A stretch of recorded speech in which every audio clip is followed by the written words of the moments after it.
तो सीजन 5 के लास्ट में हमने देखा था कि ज़्यावियान ने अपना 3 ईयर एग्रीमेंट पूरा कर दिया है, जिसके बाद येलो स्टेट के साथ उसकी फाइट हो चुकी थी। और यहाँ ज़्यावियान को मालूम हो जाता है कि वो इतना ज्यादा पावरफुल नहीं, जिसकी वजह से उसे मजबूरन गामा एम्पायर को छोड़कर जाना पड़ता है। इसके अलावा ज़्यावियान खुद से वादा करता है कि वो खुद को बहुत ज्यादा स्ट्रॉन्ग करेगा ताकि वो खुद के और अपने प्यारों की हिफाजत कर सके।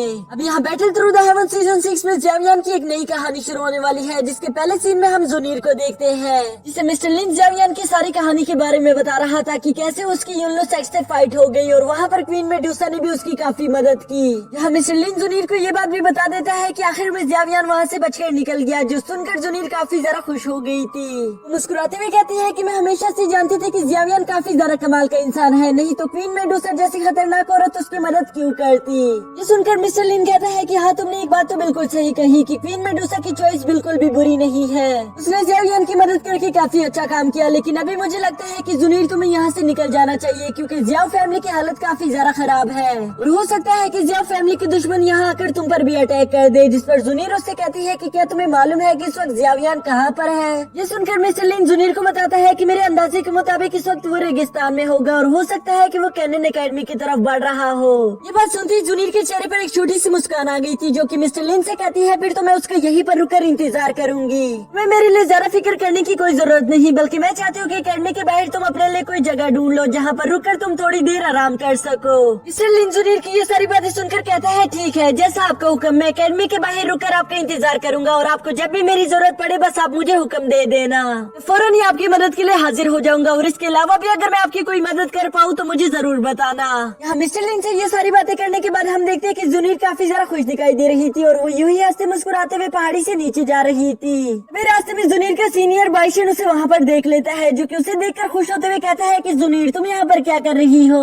यहाँ बाइशन दिल ही दिल में जुनीर से प्यार करता था और वो चाहता था कि मैं जुनीर से कुछ देर रुककर बात कर सकूं, लेकिन जुनीर उसे कम्प्लीटली इग्नोर करके अपनी सीनियर सिस्टर की तरफ चली जाती है। उसकी सीनियर सिस्टर उसे वहाँ पर देखकर कहती है तो अच्छा तुम यहाँ पर हो, मैंने तुम्हें कहाँ नहीं ढूंढा। जुनीर से कहती है कि तुम्हें अच्छे से मालूम है कि यहाँ एकेडमी का 15 दिन में एडवांस कंपटीशन होने वाला है और मैं चाहती हूँ कि तुम भी उसमें हिस्सा लो। मुझे वैसे भी ये बात जानकर काफी ज्यादा हैरानी हो रही थी कि लास्ट टाइम तुमने इस कंपटीशन में हिस्सा नहीं लिया था, जबकि तुम इस कंपटीशन को जीत सकती थी।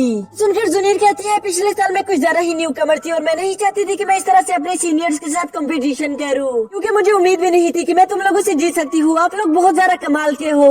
सुनकर उसके सीनियर सिस्टर गुस्सा हो गई थी और वो उस पर भड़कते हुए कहती है कि तुमने मुझे बेवकूफ समझा है क्या। मैं अच्छे से जानती हूँ कि तुम उस कंपटीशन में हिस्सा इसलिए नहीं ले रही ताकि तुम ज़्यावियान का इंतजार कर सको। पता नहीं वो बेवकूफ पिछले 2 साल से वैसे भी एकेडमी नहीं आया, अब तो ऐसा कहा जा रहा है कि पिछले 2 साल से उसे किसी ने नहीं देखा, पता नहीं वो वापस लौट कर आएगा भी या नहीं। ये सुनकर जुनीर शर्माते हुए कहती है कि मुझे पूरा यकीन है कि इस साल वो वापस जरूर आएगा और इसके बाद वो अपनी सीनियर सिस्टर को लेकर आगे की तरफ चलना शुरू कर देती है। जबकि पीछे खड़ा बाइशन इन दोनों की ऐसी बातें सुनकर काफी ज्यादा गुस्सा हो गया था। वो गुस्से में कहता है कि आखिर इन दोनों को ज़्यावियान की इतनी ज्यादा फिक्र क्यों है। मैं उसका सीनियर हूँ और वो पिछले 2 साल से वापस एकेडमी भी नहीं आया, लेकिन इसके बावजूद भी जुनीर हर वक्त उसी की फिक्र करती रहती है।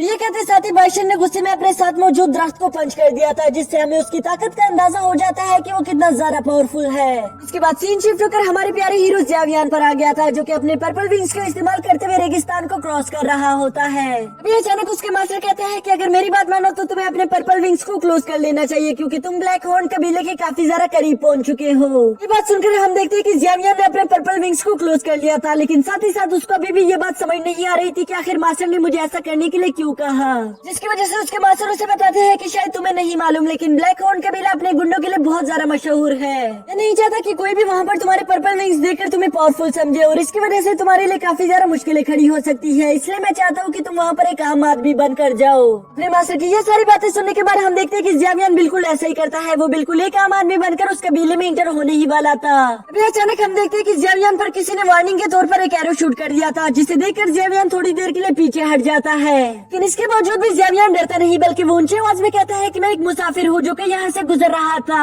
फिर मैंने आपका ये कबीला देखा तो मेरे दिमाग में आइडिया आया कि क्यों न यहाँ पर रुकर अपने रास्ते का सामान खरीद लूं, अगर आप लोगों की इजाजत हो तो मैं ऐसा कर सकता हूँ। यहाँ ज़्यावियान के ये सवाल सुनकर वहाँ पर अचानक से एक टकला निकलकर बाहर आ गया था, जो कि ज़्यावियान को देखकर कहता है तो तुम यहाँ पर पहली दफा आए हो, इसीलिए शायद तुम्हें मालूम नहीं, लेकिन यहाँ पर इंटर होने से पहले तुम्हें 500 गोल्ड कॉइंस देने होंगे, वरना उसके बगैर हम तुम्हें यहाँ अंदर जाने नहीं दे सकते। यहाँ ज़्यावियान उस टकले की बात सुनकर समझ गया था कि ये टकला मुझे लूटने की कोशिश कर रहा है, लेकिन इसके बावजूद भी वो चाहकर कुछ भी नहीं कर पा रहा था। यहाँ वो टकला ऊंची आवाज में कहता है कि मेरा टाइम जाया करना बंद करो, अगर तुम अंदर जाना चाहते हो तो तुम्हें उसके लिए 500 गोल्ड कॉइन देने होंगे, नहीं तो अभी के अभी वापस लौट जाओ। लेकिन हम जानते हैं कि ज़ेवियन के लिए अंदर जाना जरूरी था ताकि वो अपने लिए आगे के सफर का सामान खरीद सके, तो इसलिए उसके पास और कोई रास्ता नहीं बचता। वो अपने पास से 500 गोल्ड कॉइन निकालकर उस टकले को पकड़ा देता है, जिसके बाद हम देखते हैं कि उस टकले ने भी ज़ेवियन के लिए मेन गेट को ओपन करवा दिया था।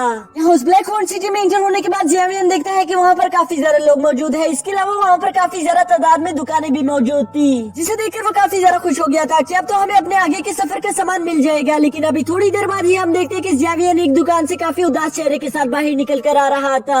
वो अपने मास्टर से कहता है कि मैंने यहाँ पर चारों तरफ मैप्स ढूंढ लिए, लेकिन यहाँ पर कोई भी दुकान मैप्स नहीं बेच रही, अब बताए कि हम क्या करें। जिस पर उसके मास्टर कहते हैं कि तुम्हें हार मानने की कोई जरूरत नहीं, क्योंकि मुझे अच्छे से मालूम है कि यहाँ पर हमें कहीं ना कोई मैप तो जरूर मिल जाएगा। सुनने के बाद ज़ेवियन में फिर से थोड़ा सा कॉन्फिडेंस आ गया था और वो दोबारा से मैप्स को ढूंढना शुरू कर देता है। तभी ढूंढते ढूंढते अचानक से वो एक अजीब सी जगह पर पहुंच गए थे, जहाँ ज़ेवियन देखता है कि ब्लैक हॉर्न कबीले के कुछ गुंडे मिलकर एक व्यापारी को लूटने की कोशिश कर रहे थे। वो उससे कहते हैं कि तुम्हारे पास जो भी है निकाल कर हमें दे दो। वो व्यापारी काफी ज्यादा डरा हुआ लग रहा था, जिसे देखकर ज़ेवियन पहले तो उसकी मदद करने की सोचता है, लेकिन फिर उसे ख्याल आता है कि मुझे इन लोगों से पंगा नहीं लेना चाहिए। इसलिए वो उन लोगों से कहता है कि मैंने यहाँ पर कुछ नहीं देखा, इसलिए मैं यहाँ से जा रहा हूँ। और ये कहते साथ ही ज़ेवियन वहाँ से पलटकर जाने ही वाला था कि तभी उन गुंडों का लीडर अपने एक बंदे को इशारा करके कहता है कि जल्दी उसे जाकर रोक दो, इससे पहले कि वो यहाँ से जाकर किसी को हमारे बारे में बता दे। अपने मास्टर की तरफ से इशारा मिलते ही हम देखते हैं कि वहाँ पर एक गुंडा ज़ेवियन के सामने आ गया था, जो उससे कहता है कि तुम्हारी किस्मत आज बहुत ज्यादा खराब है, क्योंकि हम यहाँ पर तुम्हें यूं ही जाने नहीं दे सकते, इसलिए तुम्हारे पास जो कुछ भी मौजूद है जल्द से जल्द निकाल कर हमारे हवाले कर दो। जिस पर ज़ेवियन उसे कहता है कि अगर ना किया तो तुम क्या कर लोगे। ये सुनकर तो उस गुंडे को काफी ज्यादा गुस्सा आ गया था, जिसकी वजह से वो फौरन उस पर अपनी तलवार से अटैक कर देता है। लेकिन हम देखते हैं कि ज़ेवियन ने बड़ी तेजी के साथ उसे डॉज करते हुए पीछे जंप कर दिया था, जहाँ वो बड़ी तेजी के साथ अपनी हैवी स्वॉर्ड निकालकर उस गुंडे पर अटैक कर देता है। ये देखकर बाकी के गुंडों ने भी ज़ेवियन पर अटैक करना शुरू कर दिया था। ज़ेवियन यहाँ पर बहुत ही ज्यादा कूल तरीके से इन गुंडों के सारे अटैक्स को डॉज कर रहा था, जिसके बाद वो अपने हैवी स्वॉर्ड से इन पर लगातार कुछ स्लैश अटैक्स कर देता है। इन थोड़ी सी स्लैश अटैक्स की वजह से हम देखते हैं कि वो गुंडे वहीं पर ढेर हो गए थे, जिसके बाद हम देखते हैं कि ज़ेवियन वहाँ से जाने ही लगा था, लेकिन तभी वो बिजनेसमैन वहाँ उसे पीछे से रोक देता है। वो ज़ेवियन से कहता है कि आपका बहुत बहुत शुक्रिया, आपने तो मेरी जान बचा ली। जिस पर ज़ेवियन उससे कहता है कि कोई बात नहीं। ये कहते साथ ही ज़ेवियन वहाँ से पलटकर जाने ही वाला था कि तभी वो आदमी दोबारा पीछे से आवाज लगाकर ज़ेवियन से कहता है कि क्या मैं आपके लिए एक ड्रिंक खरीद सकता हूँ। जिस पर ज़ेवियन उसे जवाब देता है नहीं, अभी मैं बहुत ज्यादा बिजी हूँ, इसलिए मेरे पास वक्त नहीं, मुझे यहाँ से जल्द वैसे भी निकलना होगा। ये सुनकर तो वो बिजनेसमैन और भी ज्यादा खुश हो गया था। वो फोन से ज़ेवियन के सामने आकर उससे कहता है कि मैंने आपको फाइट करते हुए देखा, आप बहुत ज्यादा अच्छा फाइट करते हो, इसलिए मैं चाहता हूँ कि आप मेरी हेल्प कर दो। मेरे पास कुछ ट्रेजर मौजूद है जिसे मैं ब्लैक शील्ड सिटी लेकर जाना चाहता हूँ, क्योंकि वहाँ पर एक ऑक्शन होने वाला है। मुझे रास्ते में काफी ज्यादा डेंजरस जगहों से गुजरना पड़ सकता है, इसलिए अगर आप हमारे साथ चल दो तो मुझे काफी ज्यादा खुशी होगी। और मैं ये सब आपसे फ्री करने के लिए नहीं कह रहा, बल्कि आप चाहो तो हमसे पैसे भी ले सकते हो। जिस पर ज़ेवियन थोड़ी देर के लिए खामोश हो गया था। तभी अचानक उसके मास्टर ज़ेवियन से कहते हैं कि ये काम से बिजनेसमैन लग रहा है, तो इसलिए ये बेहतर होगा कि अगर हम दोनों इसके साथ चल दे। वैसे भी हमारे पास यहाँ पर कोई मैप मौजूद नहीं, तो इन लोगों के साथ चलना सबसे ज्यादा बेहतर है। जो सुनकर ज़ेवियन उसको हाँ कर देता है। ये सुनकर वो बिजनेसमैन काफी ज्यादा खुश हो गया था। वो फौरन से ज़ेवियन के साथ हाथ मिलाते हुए कहता है कि मेरा नाम है थॉमस और मेरा करवा आपका इंतजार कर रहा है। इसके साथ ही हमारा ये एपिसोड भी खत्म हो जाए।